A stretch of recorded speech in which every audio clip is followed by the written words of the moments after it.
Reservation rule जो है पुराने हैं वही लगेंगे। उनका राइट सिर्फ एज रिलैक्सेशन का नहीं है, उनका राइट सिर्फ फी एग्जम्पशन का राइट नहीं है, उनका राइट है कि ये selection process. In recent past कुछ डेवलपमेंट्स देखी, particularly relating to two issues. पहला इशू जो बॉर्डर बटालियन की रिक्रूटमेंट थी या है, दूसरा जो भी 7-8 दिन पहले जीएडी का सर्कुलर निकला। यहां तक बॉर्डर बटालियन की रिक्रूटमेंट का सवाल है, उसमें इशू बड़ा सिंपल और क्लियर है कि बॉर्डर बटालियन की रिक्रूटमेंट की एडवर्टीजमेंट जो है वो रीऑर्गेनाइजेशन एक्ट आने से पहले निकल चुकी थी और उसमें क्लियरली प्रोवाइडेड है कि जो रिक्रूटमेंट है वो डिस्ट्रिक्ट वाइज होगी। और लड़कों ने अप्लाई किया, बच्चों जो एलिजिबल बच्चे थे उन्होंने अप्लाई किया, फिजिकल उनका टेस्ट कंडक्ट हो गया, जो रिजेक्ट हो गए वो बाहर हो गए, जो क्लियर कर गए वो एलिजिबिलिटी लिस्ट में आ गए for the purpose of conducting of written examination. लेकिन जो सुनने में आ रहा है, जैसे बच्चे हमारे पास भी आए, बार बार आए और सड़कों पे भी थोड़ा प्रदर्शन कर रहे हैं कि पुलिस हेडक्वार्टर कह रहा है कि इन पोस्टों को विड्रॉ करके री एडवर्टाइज या री नोटिफाई किया जाएगा, और उसमें जस्टिफिकेशन ये दे रहे हैं कि रीऑर्गेनाइजेशन एक्ट आने के बाद डिसेंट्रलाइजेशन एक्ट और डिसेंट्रलाइजेशन रिक्रूटमेंट रूल्स में अमेंडमेंट हुई और डोमिसाइल का कंसेप्ट इंट्रोड्यूस किया गया। और दूसरा कह रहे हैं कुछ एलिजिबिलिटी चेंज हो रही है। यहां तक डोमिसाइल का कंसेप्ट है वो रीऑर्गेनाइजेशन एक्ट के बाद डिसेंट्रलाइजेशन एक्ट और रूल्स में अमेंडमेंट हुई। जब भी किसी कानून में अमेंडमेंट या संशोधन होता है वो प्रोस्पेक्टिव होता है, अनलेस अमेंडमेंट में प्रोवाइड किया गया हो कि ये रिट्रोस्पेक्टिव है। चूंकि इन अमेंडमेंट्स में ये नहीं प्रोवाइड किया गया कि ये जो डोमिसाइल का कंसेप्ट है ये रिट्रोस्पेक्टिव है, इसलिए जो एडवर्टीजमेंट रीऑर्गेनाइजेशन एक्ट या डिसेंट्रलाइजेशन एक्ट में अमेंडमेंट करने से पहले एडवर्टीजमेंट इशू हुई है बॉर्डर बटालियन की, ये अमेंडमेंट डोमिसाइल का कंसेप्ट उन वैकेंसीज को नहीं लगता। ये डोमिसाइल का कंसेप्ट उन वैकेंसीज को लगेगा जो डोमिसाइल के कंसेप्ट आने के बाद एडवर्टाइज होंगी फ्यूचर में। तो ये हम उन बच्चों के साथ खड़े हैं और हम ये भारतीय जनता पार्टी की डिमांड करती है कि ये जो री एडवर्टीजमेंट का प्रपोजल है so far as border battalion recruitment is concerned, इसको शेल्व करना चाहिए और डोमिसाइल का कंसेप्ट फ्यूचर रिक्रूटमेंट में लगाना चाहिए। हम उन बच्चों के साथ खड़े हैं, बच्चे हमारे साथ आते हैं, हम उनको एश्योर करते हैं कि हम ये उनका जो ग्रीवेंसेस हैं उनको रिड्रेस कराएंगे और इसमें कोई कसर भारतीय जनता पार्टी नहीं छोड़ेगी कि जो डोमिसाइल का कंसेप्ट है इसको फ्यूचर एडवर्टीजमेंट में, फ्यूचर सिलेक्शन में लगाया जाए।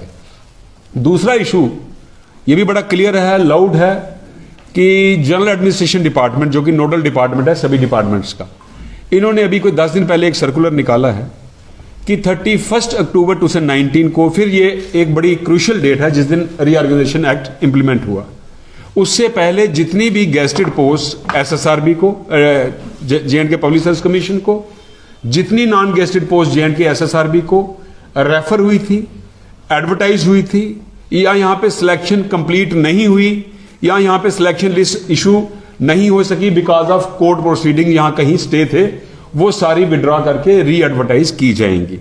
इसमें भी लॉ बड़ा क्लियर है।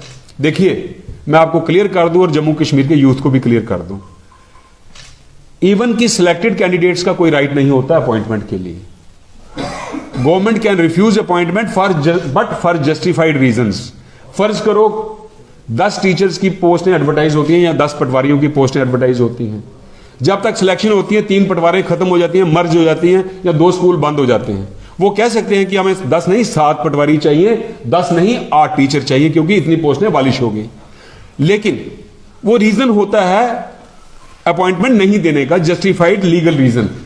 लेकिन यहां पे रीजनिंग ये दी जा रही है चूंकि ये एडवर्टीजमेंट्स काफी पुरानी हो चुकी हैं, दूसरा डोमिसाइल का कंसेप्ट आ गया है, तीसरा वो ये कहते हैं जी रिजर्वेशन रूल जो हैं वो बदल गए हैं। मैं ये कह रहा हूं कि ये जो रिजर्वेशन रूल्स में अमेंडमेंट हुई, SRO 127 आया जिसमें percentage of reservation different categories की बदली, डोमिसाइल का कंसेप्ट आया, ये भी प्रोस्पेक्टिव है, ये भी फ्यूचर में लगेगा। ये जो वैकेंसीज ऑलरेडी एडवर्टाइज हो चुकी हैं उनको नहीं लग सकता, उसका कारण मैं बताता हूं आपको। देखिए, चीफ सेक्रेटरी साहब कहते हैं कि 3-3, 4-4 साल से सिलेक्शन प्रोसेस कंप्लीट नहीं हुआ। मैं ये पूछता हूं कि जब जम्मू कश्मीर सरकार ने J&K reference of vacancies to DPC, PSC and SSRB रूल्स 2005 बनाए, SRO 166 ऑफ 2005, उसमें ड्यूटी है हर एक एडमिनिस्ट्रेटिव हेड की, जिस डिपार्टमेंट से पोस्ट रेफर होती है किसी भी रिक्रूटमेंट एजेंसी को, इंश्योर करना कि हर साल सिलेक्शन कंप्लीट हो और हर साल डायरेक्ट रिक्रूटमेंट वैकेंसी जो है वो रिक्रूटिंग एजेंसीज को रेफर होनी चाहिए। पहले आप ये डिटरमिन करिए, ये इंक्वायर करिए कि कौन कौन से एडमिनिस्ट्रेटिव सेक्रेटरीज ने नेग्लिजेंस की है ये इंश्योर करने में कि सिलेक्शन प्रोसेस एक एक साल में कंप्लीट क्यों नहीं हुआ। दूसरा, अगर आप ये कहते हैं कि कोर्ट प्रोसीडिंग से सिलेक्शन डिले हुई, तो आप ये पहले इंक्वायर करिए कि कौन रिस्पॉन्सिबल है वो सिलेक्शन डिले करवाने में। एक बड़ा इंपॉर्टेंट इशू है, जैसे मैं देख रहा था 2017 में पब्लिक सर्विस कमीशन की एक एडवर्टीजमेंट निकली असिस्टेंट प्रोफेसर्स की, उसमें कम से कम कोई 46 या 49 डिसिप्लिन है, जैसे ज्योग्राफी है, फिजिक्स है, केमिस्ट्री है। 44 की सिलेक्शन हो गई, 5 सब्जेक्ट्स की सिलेक्शन डिले क्यों हुई? उसका कारण था कुछ कोर्ट में स्टे हो गई, कुछ में इक्विवेलेंस का झगड़ा पड़ गया। जैसे ज्योग्राफी की या जोलॉजी की असिस्टेंट प्रोफेसर की पोस्ट निकली, उसमें लिखा था post graduate in geography or equivalent qualification. अब अप्लाइड ज्योग्राफी या applied zoology is equivalent to geography और जोलॉजी, ये किसने डिसाइड करना था? वो गवर्नमेंट ने एक कमेटी कॉन्स्टिट्यूट की।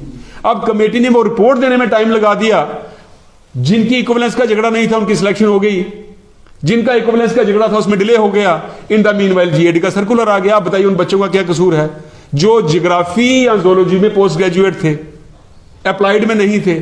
जो अप्लाइड वाले थे उनकी वजह से इक्विवेलेंस में देरी हो गई। तो ये क्लियर इनजस्टिस है, violation of article 14 and 16 of constitution of India. हम उन बच्चों के साथ खड़े हैं और डिमांड करते हैं, एलजी साहब को अपील करते हैं, इन दोनों डिसीजंस को रिकंसिडर किया जाए, रीलुक किया जाए। और ये जो आप नया डोमिसाइल का कंसेप्ट, नए रिजर्वेशन रूल्स का कंसेप्ट, ये इन फ्यूचर वैकेंसी जो एडवर्टाइज होंगी या क्रिएट होंगी या एक्रू होंगी, उनको लगाया जाए। देखिए, एक बात और मैं आपसे क्लियर कर दूं, बेशक ये वैकेंसीज नए रिजर्वेशन रूल्स और डोमिसाइल कंसेप्ट आने से पहले की हैं। अगर ये एडवर्टाइज नहीं हुई होती तो रीऑर्गेनाइजेशन एक्ट और डोमिसाइल और रिजर्वेशन नए रूल्स आने के बाद अगर एडवर्टाइज होती, इन बच्चों का कोई राइट नहीं था। लेकिन ये एडवर्टाइज हो चुकी हैं, लोगों ने अप्लाई कर लिया है, लोग इसमें पार्टिसिपेट कर चुके हैं, सिलेक्शन प्रोसेस एडवांस स्टेज पे है, इसलिए ये उनका एग्जिस्टिंग राइट नहीं है, ये उनका वेस्टेड राइट है। Vested right cannot be taken away by way of new rules or new law by applying that rule or law retrospectively. Existing rights can be taken away, but vested rights can't be taken away. So इसलिए Bharatiya Janata party इन बच्चों के साथ, चाहे वो border battalion के हों, चाहे वो GAD के सर्कुलर से इफेक्टेड हों या प्रेजुडिस्ड हों, उनके साथ शाना बशाना खड़ी है। और LG साहब को एक गुजारिश करती है कि इन दोनों डिसीजंस को री एग्जामिन। तो LG साहब ने अगर आश्वासन दिया है तो हम उनको सब्सटेंशिएट कर रहे हैं, उनके काज को सपोर्ट कर रहे हैं कि LG साहब इस डिसीजन को रिकंसीडर करके रिवर्स करें, विड्रॉ करें, ताकि उनके साथ जस्टिस हो। इसमें तो लॉ में कोई कंफ्यूजन ही नहीं है। जिन बच्चों ने पहले अप्लाई, देखिए ऐसा होता है, एक दो तरह की एलिजिबिलिटी होती है, एक एज रिलेटेड एलिजिबिलिटी होती है, क्वालिफिकेशन रिलेटेड एलिजिबिलिटी होती है। ये पोस्टें जब एडवर्टाइज हुई थी ये बच्चे तब एलिजिबल थे, अब अगर री एडवर्टाइज होंगी इनएलिजिबल हो जाएंगे। लेकिन उनका राइट है एज रिलैक्सेशन का, वो गवर्नमेंट ने देनी है।